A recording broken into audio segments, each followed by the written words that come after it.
दोस्तों जय मसीह, आप सभी का प्रभु यीशु मसीह के नाम में बहुत बहुत स्वागत है। 5 minutes Bible study with pastor Dhanraj के इस प्रोग्राम में। दोस्तों आज का विषय रखने से पहले आपको जल्दी से याद दिलाता हूं कि अगर आपने मेरे चैनल को अभी तक सब्सक्राइब नहीं किया है तो जल्दी से कर लें। आइकॉन बेल दबाना ना भूलें, मेरे पेज को लाइक कर लें और आपको ये थंब को प्रेस करना है और साथ ही साथ में मसीह मंथन बैठक व्हाट्सएप ग्रुप को आपको ज्वाइन करना है। जो गलत शिक्षाओं के प्रति एक मुहिम हम शुरू कर रहे हैं, ये नंबर है, इनमें से किसी एक नंबर को कॉल करें और उनसे रिक्वेस्ट करें कि वो आपको उसमें जोड़ दें। दोस्तों आज का विषय गंभीर है, इंटरेस्टिंग है और मैं चाहता हूं कि ये विषय को आपको समझना होगा, क्योंकि कई अविश्वासी मेरे मित्र दोस्त जो हैं ये सवाल उठाते हैं, अगर परमेश्वर है तो लोग मर क्यों रहे। जी हाँ दोस्तों, इस विषय के ऊपर मैं बात करने जा रहा हूं, बड़े ध्यान से बने रहिएगा। थोड़ा सा लंबा होगा लेकिन बने रहिएगा। अगर परमेश्वर है तो लोग मर क्यों रहे, इसको कई लोग सवाल उठाते हैं। अगर विश्वासियों के मन में यह प्रश्न है, आज इसको मैं कोशिश करूंगा जवाब देने की। मेरे साथ में बने रहे।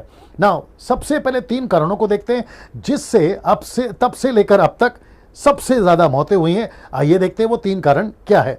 पहला, जिसको कहते हैं नेचुरल डेथ, यानी उम्र हो गई और आदमी मर गया। दूसरा, जो सबसे ज्यादा मौतें हुई हैं और वह है बीमारी।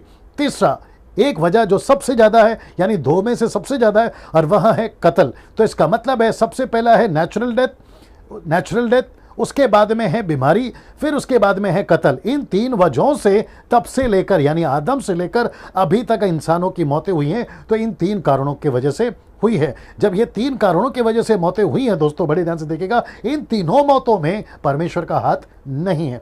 तो प्रश्न ये उठता है, फिर परमेश्वर को दोष क्यों दिया जाता है? सबसे पहला आदमी मरा कैसे? नेचुरल डेथ से। दूसरा आदमी मरा कैसे? बीमारी से। तीसरा आदमी मरा कैसे? कत्ल करने से, आपस में एक दूसरे को मार लिए। तो परमेश्वर का हाथ यहां पर का है। तो सबसे पहली चीज जो सबसे ज्यादा मौतें होती है इन तीनों में से किसी एक से, तो सबसे पहला तो ये तो पता चल गया इसमें परमेश्वर का हाथ नहीं है। अब बचा बाकी रीजनों से या कारणों से जो मौतें हो रही हैं, और लोग कहते हैं कि परमेश्वर उसको क्यों नहीं रोकता। आइए उसको भी देख लेते हैं, उसको भी जांचते हैं कि इन 3 के अलावा जो बाकी कारणों से मौतें हो रही हैं उसके पीछे क्या परमेश्वर है या फिर कोई और है। आइए उसको देखते हैं। बड़े ध्यान से मेरे साथ में बने रहें। इन प्रश्नों के पीछे यानी कि बाकी कारणों से जो मौतें हो रही है, परमेश्वर उसको क्यों नहीं रोकता, उसके पीछे जो कारण है वह है पाप। जी हां दोस्तों, वो है पाप। इसका मतलब है कि पाप के चलते बाकी चीजें हो रही है। आइए देखते कैसे।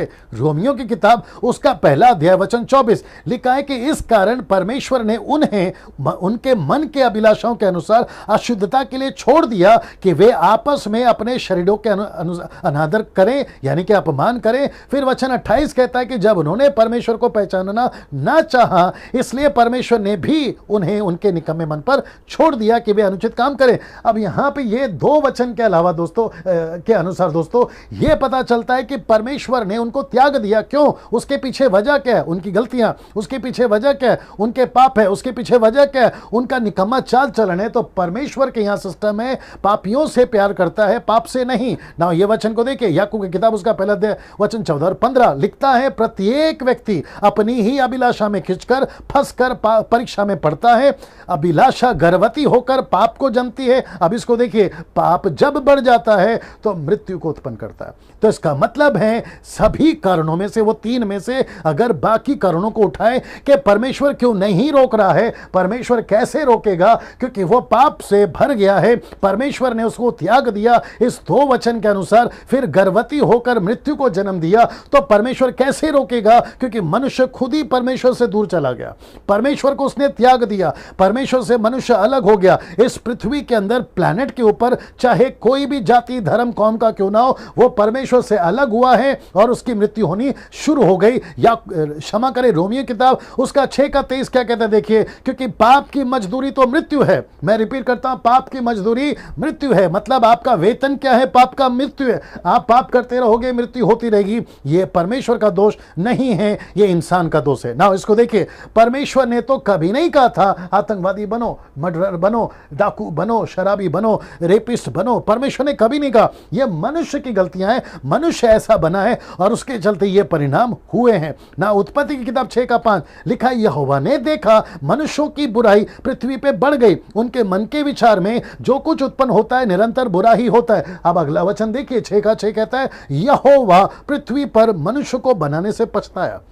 ऐसा नहीं लिखा है जानवर को बनाने से, चीड़ कौवों को बनाने से या किसी और चीजों को बनाने से, लिखा है मनुष्य को बनाने से पछताया। इसका मतलब क्या है? मनुष्य इतना बिगड़ गया तब से लेकर अब तक आप अंदाजा नहीं लगा सकते, और उसके चलते परिणाम क्या है? मृत्यु। ना इसको देखिए, हर कंट्री का अपना एक लॉ एंड ऑर्डर है, उनके कुछ रूल्स हैं, उनके कुछ लॉज हैं, और लॉ क्या कहता है? जैसे गलती करोगे उसका परिणाम मिलेगा। जैसे जेल में डालना, फांसी की सजा देना, गोली मार देना जिसको इनकाउंटर भी कहते हैं, फिर पत्थर से मार देना या फिर जिंदा जला देना, ये आपके कंट्री का लॉ है। अब आप सोच के देखिए, अगर आपके कंट्री का लॉ होगा तो परमेश्वर का कानून भी तो होगा ना, लॉ होगा ना। परमेश्वर का कानून क्या है? पाप करोगे मृत्यु आएगी, मुझसे दूर जाओगे मृत्यु आएगी, मुझसे दूर जाओगे तुम बिखर जाओगे। वचन देखिए, ये आखिरी वचन है, वचन देखिए मत्ती की किताब उसका 12:30 में क्या लिखा देखिएगा, लिखा है कि जो मेरे साथ नहीं वह मेरे विरोध में है, और जो मेरे साथ नहीं बटोरता वह बिखरता है। इसका मतलब है स्कैटर्स। वचन कहता है स्कैटर्स, मतलब वो बिखरता है।